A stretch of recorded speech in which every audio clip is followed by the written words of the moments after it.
Well, I'm working on another Victrola VV-IV today.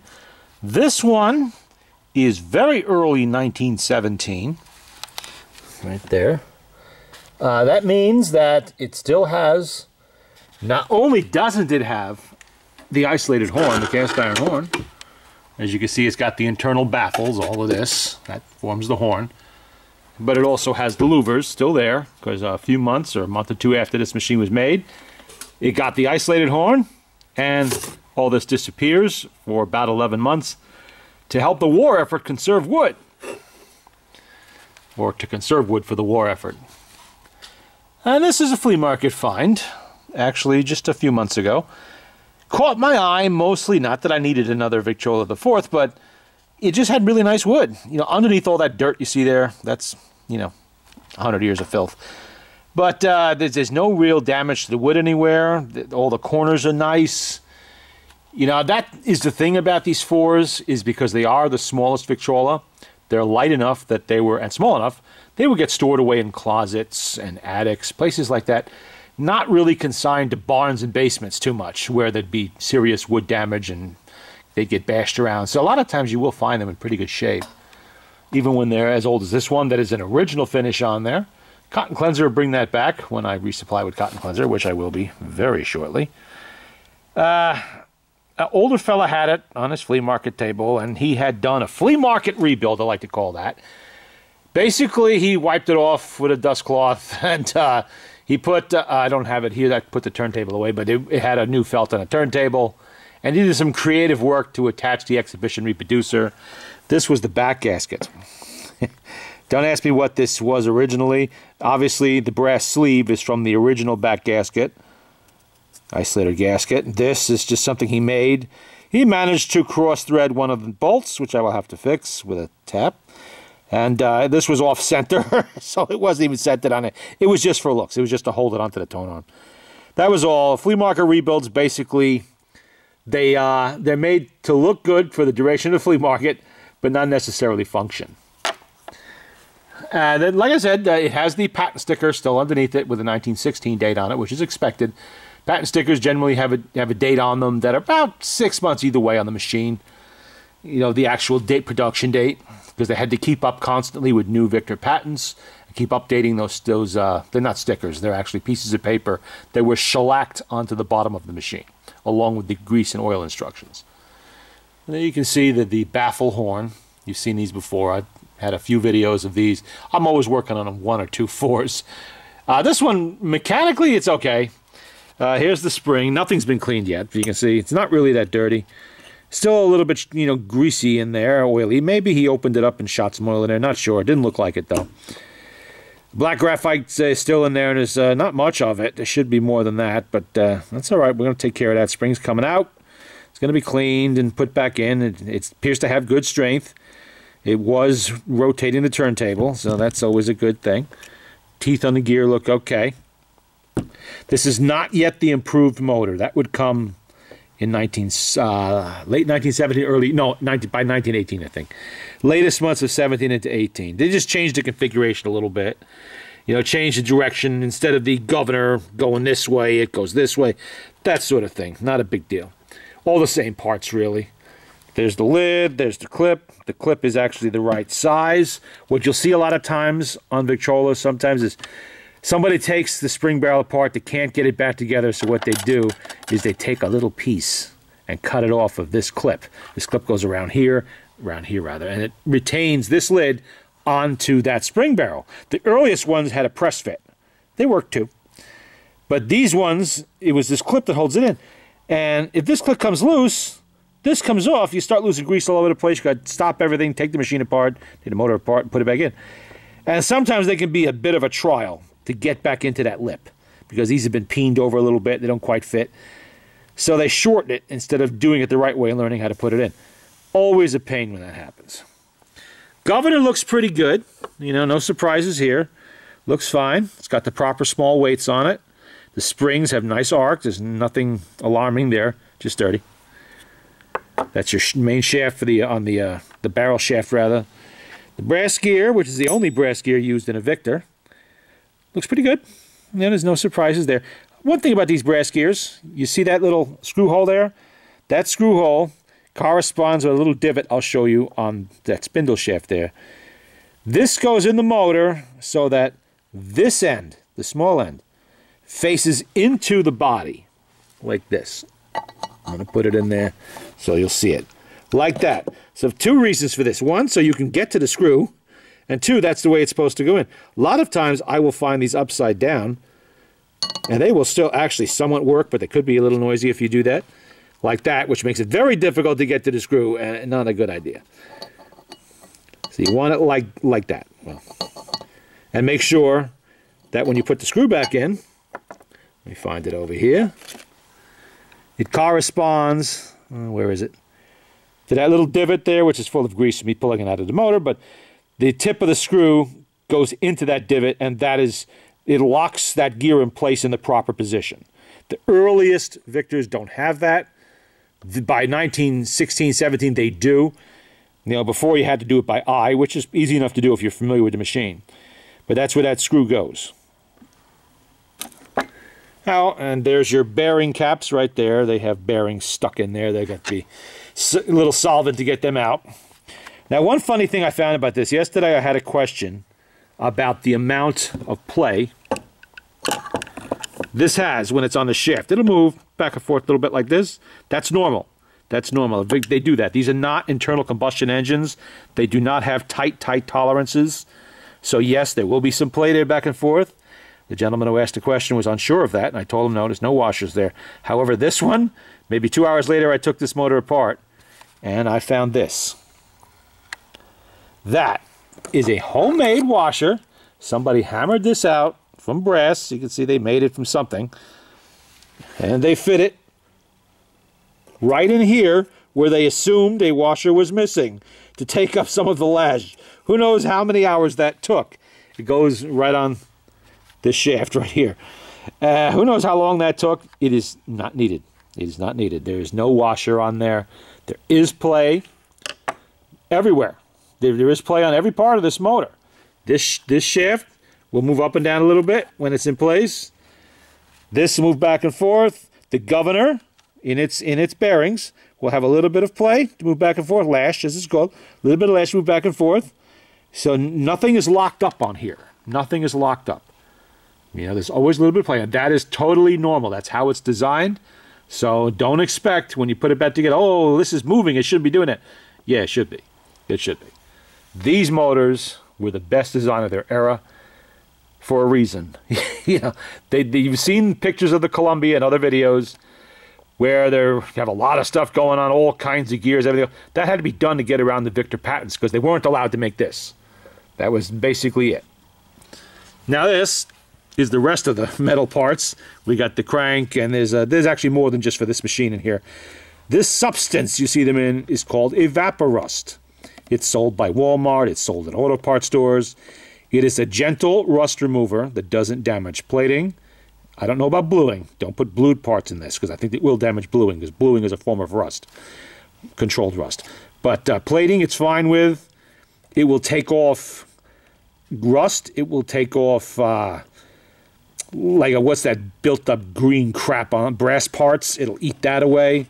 Like right in here somewhere, you'll see if, yeah, there's the ring from the reproducer because it was all black and, you know, typical for these machines because they're fully exposed all the time.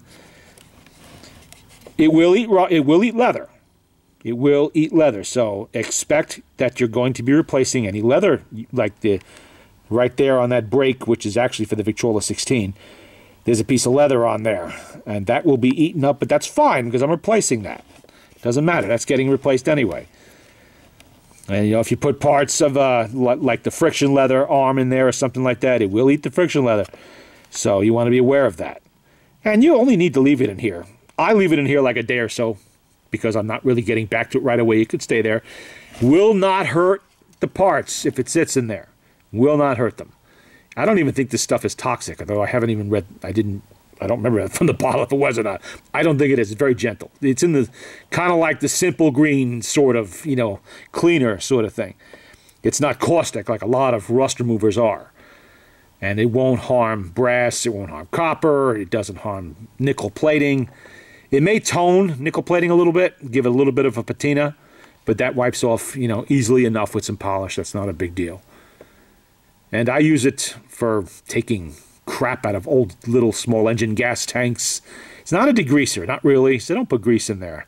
That you have Simple Green for, or, you know, soap and water or gasoline or whatever you use. But it won't harm anything that's important. That's the thing. You can leave it in there a week. Go ahead, not going to hurt anything. And you can keep using this fluid until it stops working. It'll turn like a dark brown color eventually as it's absorbed lots more rust. It's brand new fluid right now. Actually, I poured it in there about a half an hour ago, and it's already starting to turn a little bit rust colored. But that's fine. Evaporust. It's between $16 to $22 a half a gallon or a full gallon. I forget. Depends on the store. They'll Walmart will mail order it to you if you can't get it locally. And it really works good, you know, without worry. Well, in the old days, we had white vinegar, which is fine. It works. But it can damage plating. And anything that sticks above the level, right here, at the level, it would rust heavily right there. So you wouldn't want to do that. Everything would have to be under the level of the fluid. This will not do that. You can leave it sticking in there all year. All it'll do is dry the fluid out eventually, but it won't cause rust on any part that's sticking out because there's no salts in this that I'm aware of anyway. But that's all the little parts, the nuts, the bolts, the screws, the escutcheon, all of that stuff is in there. It'll take off all the rust and, you know, dirt and whatever's on there. I think we covered every part of the motor here, didn't we? This is your pawl, you know, your ratcheting gear. The pawl is right there. Does not remove on some motors. That comes off. Some it does not. You don't have to take that arm off unless there's a particular reason it's bent or some other thing, or the spring is broken. That'll clean up just fine right on there. The friction leather on there, that looks like it's been replaced, but not recently. It's way too big. You know, that looks like it's new, full sized. We'll see. We'll see. And it's not really crimped on there as much as I would crimp it on, but I might replace it just for the heck of it since I'm in there, or leave it and see what it does.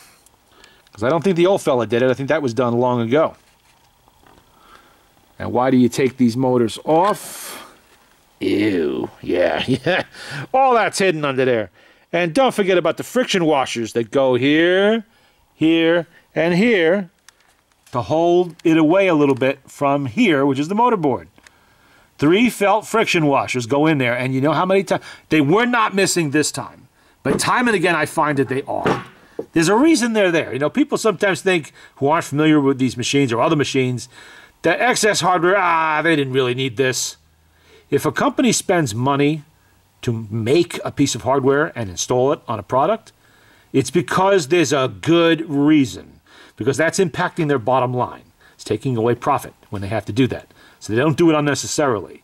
The reason it's done here with those friction washers, I'm sorry, not friction washers, with the felt washers on there, is to kind of isolate the motor board from the vibrations of the motor and tone down its noise a little bit. All Victrola motors have noise. Every mechanical motor has noise. They tried to mitigate that as much as possible as the years went by, you know, from going from straight cut gears to helical cut gears, all of that kind of stuff. But, you know, and the friction washers, which they have been using since the first day, pretty much. I keep saying friction washers. They're not. Felt washers. If they're not there, it's not the end of the world. All you got to do is just get some felt. They sell it in industrial supply places. It's used for installing air conditioners and various other things like that. The size, let me see if I can find. I don't know what I did with the roll that I had here. Oh, here we go. This is a roll of felt. You can see it's not very thick. Let's see, is the label still on there? Does it say what the thickness was on here? Pressed wall felt. It does not. I'm going to have to look that up and see what the thickness was. And this was from a company called MSC. Maybe it says it up here. Oh, here we go. This is the thickness I use. 1 1/8 by 1. The 1 doesn't matter, but 1 1/8. It's 1/8 inch. Because remember, this compresses. It looks like it's thick, but it does actually compress when you put it in there. So it's going to squeeze down, so it'll end up the same thickness as the washers that Victor used. It's just, you know, heavy felt.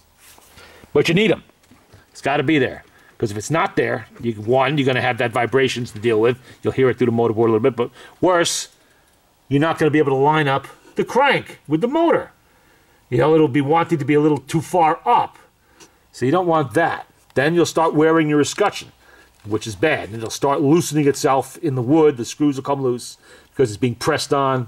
Instead of guiding the rod, it's just restricting the rod and it's at the crank, and it starts to get a little bit loose in there. So you want those felt washers. Okay, that's the lecture on the felt washers. If they're there, leave them there. Don't discard them if they're not there. On a Victor motor, not every phonograph company used them. Victor did. And apparently so did Columbia, because I found them there too. So you want to make sure that they are there. But there we go. Oh, I was going to show you the patent sticker on there. Let's put that down. I'm going to put the camera down for a second so I can lift this up in the air a bit so it can be seen without damaging it. I don't want the lid to flop down. There we go. Okay. License notice for Victrola VV-IV. There it is. And you can see the date on it. It is August 1st, 1916.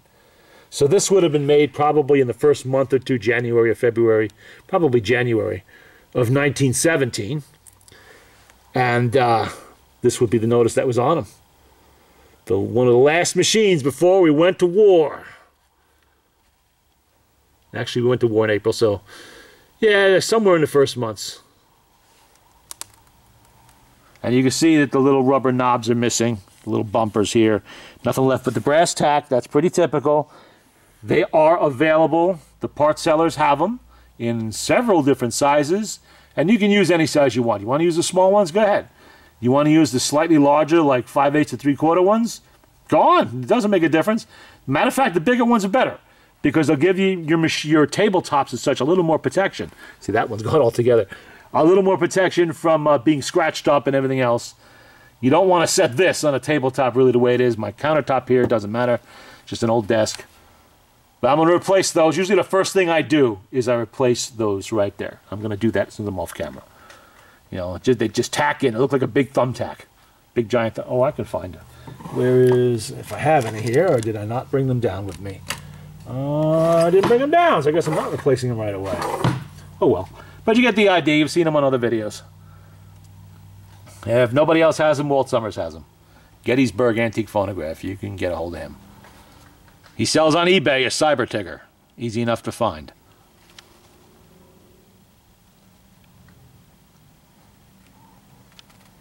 I think that covers everything. I don't have the back bracket here. I already took it off and stashed it away for safekeeping. Nothing unusual there. It's in good shape. The little pin detent is still in place on the pivot, and all the bearings are still, the 5-bolt bearings are still underneath the tone arm where they should be. You'd be surprised how often I find them gone, which is why I guess I'm not the only one, because the part sellers do sell those ball bearings too. Although I have a good supply of my own from old tone arms that are kicking around and stuff like that. That washer still makes me laugh though. Someone spent a lot of time making that, getting it to fit precisely in there, and then it's totally unnecessary. It doesn't hurt anything, but you don't need it. You don't need it in there. If Victor didn't need it, it doesn't need it now. Otherwise, they would have put one in. All right, there we go. First look at the Victor IV, 1916. Forget the serial number. Doesn't matter. It'll show up. I think I showed you anyway. Okay.